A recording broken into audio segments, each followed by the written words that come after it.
Hello there, and in this video we're going to be talking about emotional intelligence once again, and in particular we're going to be talking about the attributes that you see in somebody who has emotional intelligence. What would be some of those attributes or adjectives that we use to describe such a person? That's what we'll be delving into in this video.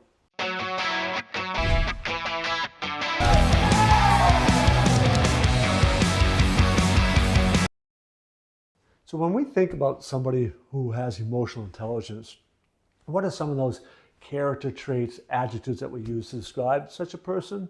There'll be things like humble, compassionate, composed, authentic. We're going to be talking about those and more specifically in this video. Being compassionate is a key attribute, key character trait of somebody with emotional intelligence. The ability to feel what other people are feeling and not coming across as feeling sorry for them, which sometimes can be portrayed as like you think, you're kind of better and therefore you are being sympathetic to their plight.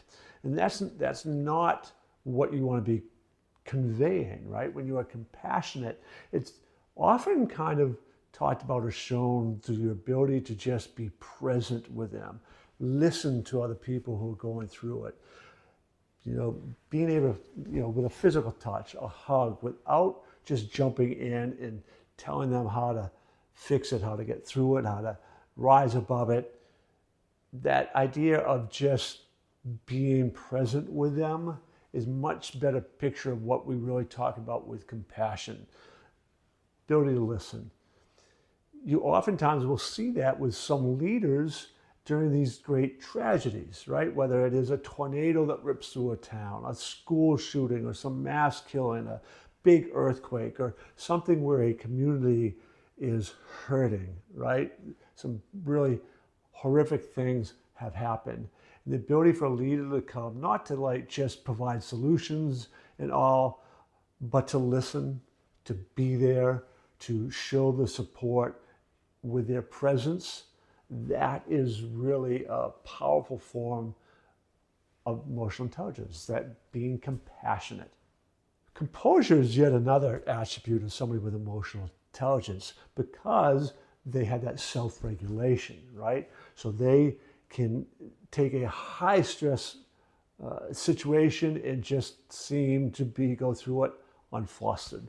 There's a great story of Dory Miller, World War II, Pearl Harbor. It was on one of the ships, I think it was the West Virginia, or maybe it was the Virginia, that during Pearl Harbor was under attack and chaos has erupted. And he was a cook.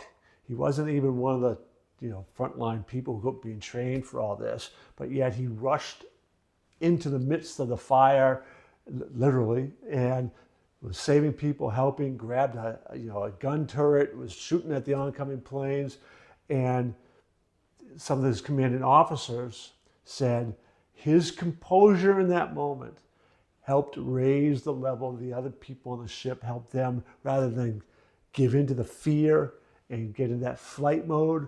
They saw Dory and were able to look at his calmness under pressure and be able to gain control of their own emotions. That is powerful emotional intelligence, that ability to be composed under extreme stressful situations. Another trait that is evident with people with emotional intelligence is the ability to adapt quickly. So when crises come up or things need to change, you need to change your game plan, they have that ability to do so. And you really see this in some moments of crisis. Probably one of the ones the most recent that had such a mass scale was the adaptability of many small business owners and larger organizations during COVID, right? We went through unprecedented strategies to deal with COVID, things that people just hadn't even put on the drawing board. This would not be done, kind of thinking was now being done. So people had to adapt without having a model really for that adaptability, because we hadn't really kind of run those situations, modeled those before. So you think of a small restaurant business or bar and trying to figure out, oh man, people aren't gathering. How can I gather that? And I have a friend who was a restaurateur, and he lost his wedding business, gone, right? He ran a restaurant, but he also did that catering, and that catering part completely tanked along with the restaurant. So quickly they had to begin to try to adapt to work their way through it, doing like delivery service and home meals, and doing so helped them survive. And that adaptability is a definite trait of emotional intelligence. Humility is a powerful, powerful trait that's evident with people who have high degrees of emotional intelligence. When you realize that you're like not all that, when you truly believe that, it's easy to take ownership when you make mistakes. It's easy to kind of go, that wasn't very smart. Apologize, let's move on, go on. That deepens loyalty.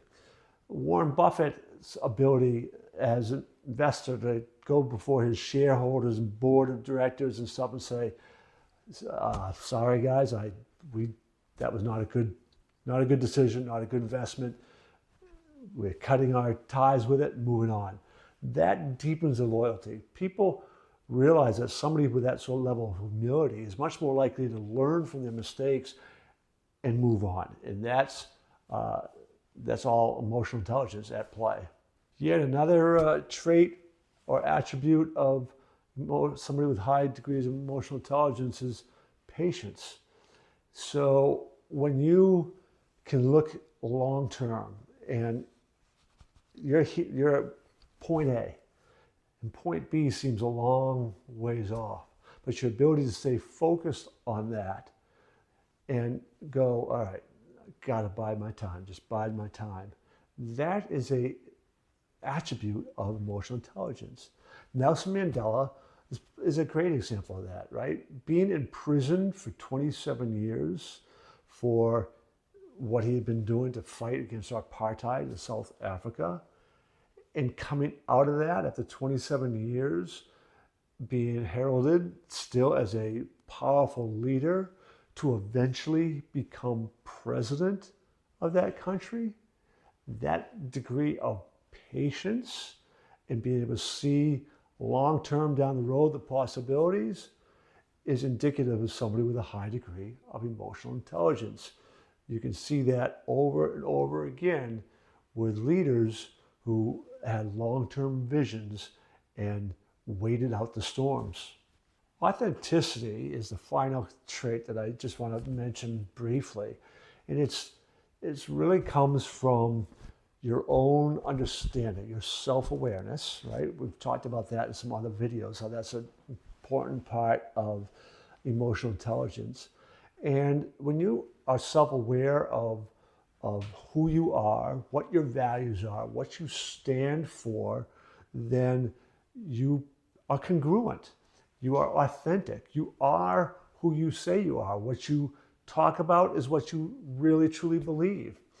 Oprah Winfrey has been well known for her authenticity on her talk show and all. She comes across as like, that's who she is, right? When you see her, you connect with her because that seems like who she is. She's real.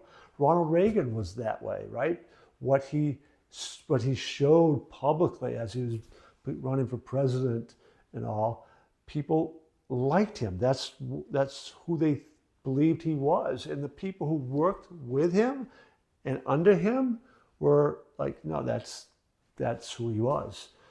And he was able to connect with people because of that authenticity. Now here we are at the end of yet another video. So as always, if you haven't already subscribe to my channel. It helps us get this message out so that the people who need to hear the message can find it. If you have subscribed already, thank you. I would encourage you to check out some of our other videos. In particular, you might be interested in checking out the video, why is emotional intelligence important in the workplace? So check that video out and keep watching them.